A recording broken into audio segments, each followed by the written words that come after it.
নমস্কাৰ, আজি বনাবলৈ আৰম্ভ কৰিছোঁ কণী অমলেট সুন্দৰতা ৰেচিপি। মছলা ব্যৱহাৰ কৰিছোঁ জালুক জিৰা, ৰঙা জলকীয়া গুড়ি, হালধি, গৰম মছলা পানী মিহলাই লৈছোঁ। আৰু এয়া মই কণী অমলেট গৰম তেলত দিছোঁ। এয়া মোৰ অমলেট ফ্ৰাই হৈ গৈছে। এয়া মোৰ সম্পূৰ্ণ অমলেট হৈ গৈছে। এতিয়া মই গৰম তেলত এয়া মই আলু বইল কৰা আলু ফ্ৰাই কৰিছোঁ। কুকাৰত এটা চিটি মাৰি লৈছোঁ। এয়া মই নিমখ দিছোঁ, হালধি দিছোঁ।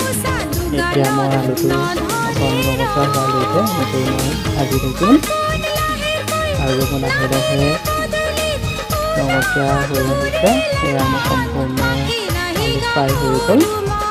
এতিয়া মই গৰম তেলত এয়া মই তেজপাত দুটা দিছোঁ। এয়া এইটো মই কাটি থোৱা পিঁয়াজ এনেকৈ লৰাই দিছোঁ। আৰু মই কাটি থোৱা বিলাহী 2-3টামান এতিয়া মই দি দিছোঁ। এনেকৈ বিলাহীটো সিজিবৰ কাৰণে মই এনেকৈ ভাজি দিছোঁ। আৰু ইয়াত কাটি থোৱা 2-3টামান জলকীয়া দিয়া হৈছে।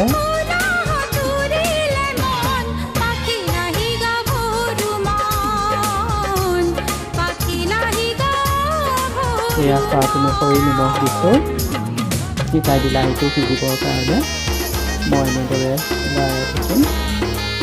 সম্পূৰ্ণ বিলাহীটো সিজিবৰ বাবে বিলাহী সম্পূৰ্ণ সিজি গৈছে।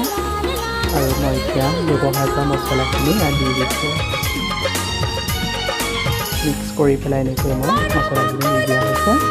আৰু এনেকৈ ভাজি থাকিম।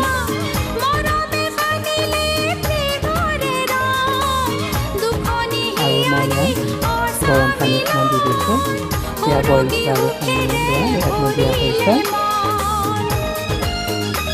এনেকৈ ভালকৈ লৰাই দিছোঁ। আৰু মই গৰম পানী ব্যৱহাৰ কৰিছোঁ।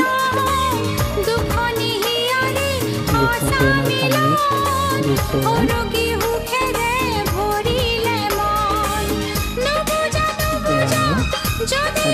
লাহে লাহে উতল আহিছে। এতিয়া মই ফ্ৰাই কৰা আলুখিনি দিয়া হৈছে। এতিয়া মই কণী অমলেট এতিয়া মই দি দিছোঁ এটাকৈ। লাহে লাহে কণী অমলেটৰ আঞ্জাৰ হৈ আহিছে। এতিয়া মই লাহে লাহেকৈ এতিয়া মই লৰাই দিছোঁ। ইমান বেছি কৰি নিদিওঁ কাৰণ অমলেটটো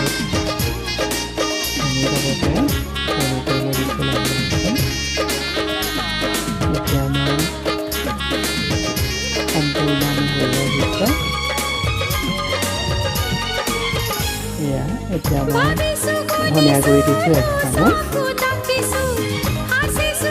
কণী আমলেটৰ আঞ্জাৰ মোৰ লাহে লাহে হৈ আহিছে। এয়া মই কলপাতত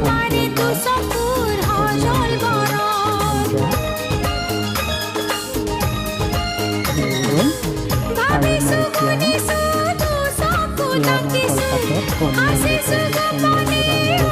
জলকীয়া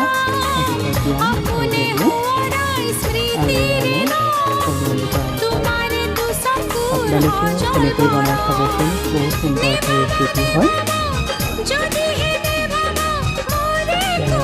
কেনেকুৱা এটা লাগিছে একেই খালেহে গম পাম।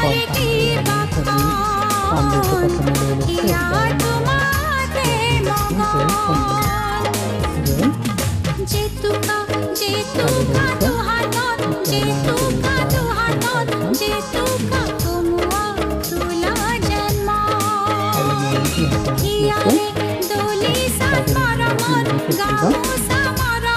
ভিডিঅ'টো যদি ভাল পাইছে লাইক কৰিব, শ্বেয়াৰ কৰিব, ছাবস্ক্ৰাইব কৰিব। এয়াই আছিল আপোনাৰ ৰেচিপি ব্লগ ভিডিঅ'। ধন্যবাদ।